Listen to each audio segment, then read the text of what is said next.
प्यारे बच्चों, अब हम क्या पढ़ने जा रहे हैं? इसमें बच्चों दो नाम क्यों है?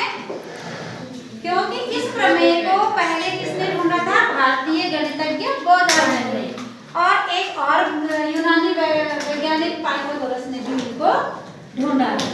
तो जो बोधायन थे उन्होंने इस प्रमेय को किसमें ढूंढा है? ये क्या है? आयत। बोधायन थे, उन्होंने कहा जो आयत की जो दो भुजाएं हैं इन पर जो वर्ग बना होता है वो इसके विकर्ण पर, ये इसका विकर्ण हो गया, इस विकर्ण पर बने वर्ग के बराबर होगा। विकर्ण पे हमने वर्ग बना दिया ये। तो जो यहाँ पर एक भुजा कितनी है इसकी? मान लो ये भुजा कितनी है? एक। इस वर्ग का क्षेत्रफल कितना हो जाएगा? ये वाली भुजा कितनी है इसकी? 20। तो इस वर्ग का क्षेत्रफल कितना हो जाएगा? 20। तो अगर a स्क्वायर और b स्क्वायर को जोड़ देंगे तो वो किसके बराबर हो जाएगा? c square. c है इसका विकर्ण पर बने वर्ग के बराबर हो जाएगा। तो इसको लिखा था इन्होंने c। तो a square plus b square is equal to c square. उन्होंने क्या स्टेटमेंट दिया? किसी आयत की दो भुजाओं पर बने वर्गों का योग उनके विकर्ण पर बने वर्ग के बराबर होता है। अब हम चलते हैं पाइथागोरस साहब के पास। तो पाइथागोरस साहब ने क्या बोला था?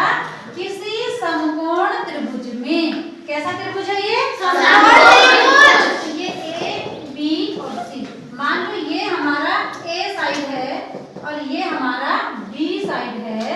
तो हमारे पास जो ये किसका कर्ण है इसको हम क्या बोलते हैं? लंब। परपेंडिकुलर इसको बोलते हैं आधार यानी कि बेस, और इसको बोलते हैं हाइपोटेनियस यानी कि कर्ण। तो पाइथागोरस साहब ने क्या बोला था?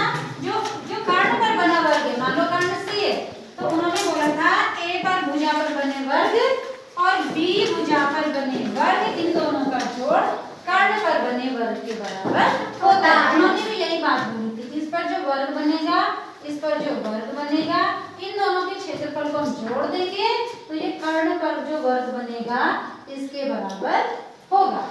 ठीक है। और आपको पता होगा कि आयत भी, जो अगर हम आयत की बात करें जो बोधायन सर ने बोला था, तो वहां पर भी तो समकोण त्रिभुज होता है।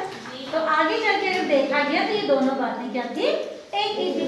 इसीलिए इसका नाम हो गया बोधायन पाइथागोरस प्रमेय। क्या नाम हो गया इसका? बोधायन पाइथागोरस प्रमेय। तो ये दोनों ही स्टेटमेंट सही। ठीक है, चलो प्रमेय की जो स्टेटमेंट है वो क्या आ जाएगी? बोलिए।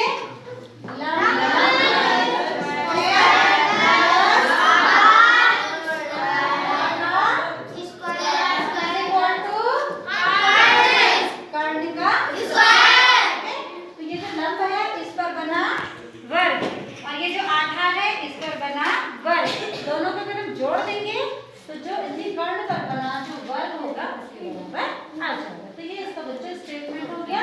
लेकिन इसमें ये हमेशा लंब करना आधार किस पर होते हैं? हमेशा समकोण त्रिभुज में। किसमें होता है बच्चों? समकोण त्रिभुज में। इसका स्टेटमेंट हो जाएगा किसी समकोण त्रिभुज में लंब पर बने वर्ग और आधार पर बने वर्ग का जो योग होता है वो कर्ण पर बने वर्ग के बराबर होता है।